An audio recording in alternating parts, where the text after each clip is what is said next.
Hi guys welcome back to my YouTube channel সোনা blog official. আশা করি তোমার সকল খুব ভালো আছো, আমি অনেক ভালো আছি। তো আজকে হচ্ছে মহাশিবরাত্রি, সকলকে জানাই শুভ মহাশিবরাত্রি।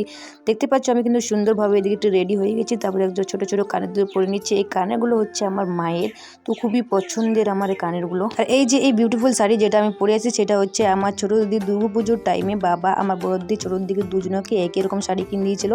তো বড়দির শাড়িটা আমি দুর্গাপুজোয় পরেছি, এই শাড়িটা কিন্তু পরা হয়নি, তো ভাবলাম শিবরাত্রি পরবো। যাই হোক, দেখো সুন্দর একটা ব্রেসলেট পরে নিলাম। আমার এই ব্রেসলেটটা হচ্ছে আমার ফ্রেন্ড এনে দিয়েছিল কুম্ভমেলা থেকে। আমি তো কুম্ভমেলা যেতে পারিনি, ও গেছিলো। দেখতে পাচ্ছি আমার জন্য একটা সুন্দর ব্রেসলেট এনে দিয়েছিল। তো ব্রেসলেটটা আমার কিন্তু খুবই পছন্দের।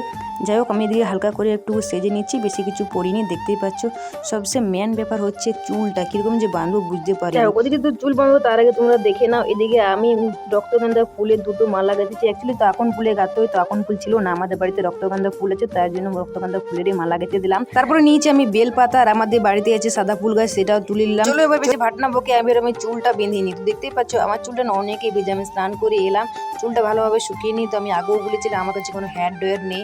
তো এদিকে কিন্তু আমি দেখতে পাচ্ছ আঁচড়ানোর পর প্রথমে একটা হেয়ার ব্যান্ড লাগিয়ে নিলাম। ভাবলাম এটাই ঠিক লাগছে। তোমরা বলো তো এটা কেমন লাগছে। কিন্তু এই হেয়ার স্টাইলটা আমি রাখিনি, পরে কিন্তু চেঞ্জ করে দিয়েছিলাম, কারণ ওইটা আমাকে অতটা ভালো লাগছিল না। তারপরে যখন এই স্টাইলটা করলাম তখন লাগছে যে ওটাই ভালো ছিল। আচ্ছা তোমরা কমেন্ট করে জানাও তো আগেরটা বেশি ভালো ছিল নাকি এইটা। আর আমি বহুদিন পর আমি ব্লগ ভিডিও বানালাম। আই থিঙ্ক আমি ব্লগ ভিডিও বানিয়েছিলাম মকর সংক্রান্তি মেলাতে, তারপরে আর বানানোই হয় না।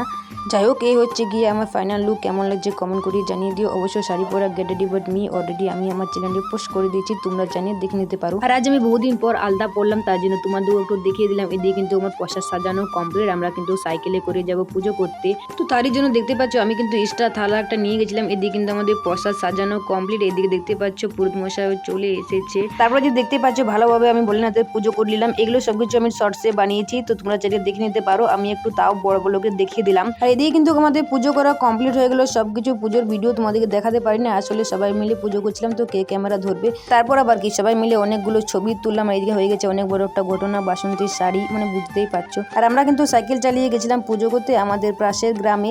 আমাদের গ্রামেও করলাম, আবার পাশের গ্রামেও করলাম। তো যাই হোক, আজকের ভিডিওটা তোমাদের কেমন লাগলো অবশ্যই কমেন্ট করে জানাও। আর তোমরা যদি বড় ব্লগ ভিডিও দেখতে চাও তো আমাকে কমেন্ট করে জানাও, আমি অবশ্যই বড় ভিডিও বানাবো। এদিকে কিন্তু আমি বাড়ি চলে এসেছি ভীষণই টায়ার্ড। তো যাই হোক, আমি কিন্তু এই পার্সটা নিয়ে গেছিলাম আমাদের দুজনে মোবাইলগুলো মানে রাখার জন্য। Thanks for watching, subscribe.